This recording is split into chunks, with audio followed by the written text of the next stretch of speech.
మీరు ఇప్పుడు చూస్తుంది నగరంలోని ప్రసిద్ధి ప్రఖ్యాతిగాంచిన రంగారావు చెరువు సెంటర్లో ట్రాఫిక్ సమస్య వల్ల ప్రజలు ప్రాణాపాయ ఇబ్బందితో బాధపడుతున్నారు. అది పివి నరసింహారావు గారి విగ్రహం. ఈ విగ్రహం చుట్టూతా ప్రమాదం చాలా పొంచి ఉంది. అది ఏ విధంగా ఉంది ఏంటో అనేది మనం అడిగి తెలుసుకుందాం. దాని గురించి సికిందర్ గారు పూర్తిగా విశ్లేషణ అయితే ఇస్తారు. ప్లీజ్ మూవ్ ఫార్వర్డ్ అండి, దీన్ని గమనించండి. Thank you.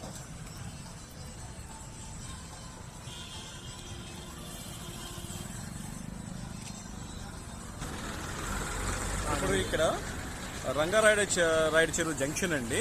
ఆ జంక్షన్ నుంచి ఒకవైపు బండ్లమెట్ వెళ్ళొచ్చు, ఇంకోవైపు పీవీఆర్ హై స్కూల్ వైపు వెళ్ళొచ్చు, ఇంకోవైపు వచ్చి లాయర్పేట వెళ్ళొచ్చు. అయితే దేవాదాయ శాఖ ఆఫీస్ ఉంటుంది ఆ జంక్షన్లో.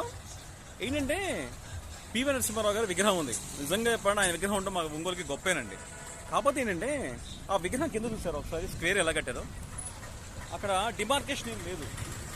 ఆ స్క్వేర్ అక్కడ టర్నింగ్లో ఎప్పుడు కన్ఫ్యూజన్ ఉంటుంది. ఎవరన్నా స్లిప్ అయి పడ్డారనుకోండి, అక్కడ ఆ ఎడ్జెస్తో తలలు పగిలిపోతాయి. చాలా దెబ్బ ఎక్కువ తగులుతుంది అనమాట. జనరల్గా ఎక్కడన్నా రౌండ్ కడతారు ప్లస్ బ్లంట్ ఎడ్జెస్ ఉండాలి, కానీ షార్ప్ ఎడ్జెస్ ఉన్నాయి చూసారా. ఇది చాలా డేంజరస్ అండి. ఈ విషయాన్ని మరి కమిషనర్ గారు కన్సిడర్ చేస్తారో లేకపోతే ఎమ్మెల్యే గారు చూస్తారో తెలియదు, కానీ మొత్తం మీద అది కానీ రెక్టిఫై అవ్వకపోతే పొరపాటున యాక్షన్ జరిగితే బతికే ఛాన్సెస్ తక్కువ అండి.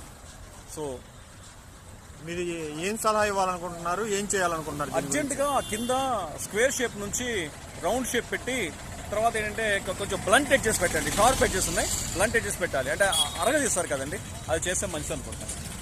Okay, thank you sir. అదండి రంగారావు చెరువు జంక్షన్లో జరుగుతుంది. Please support, please help. Thank you.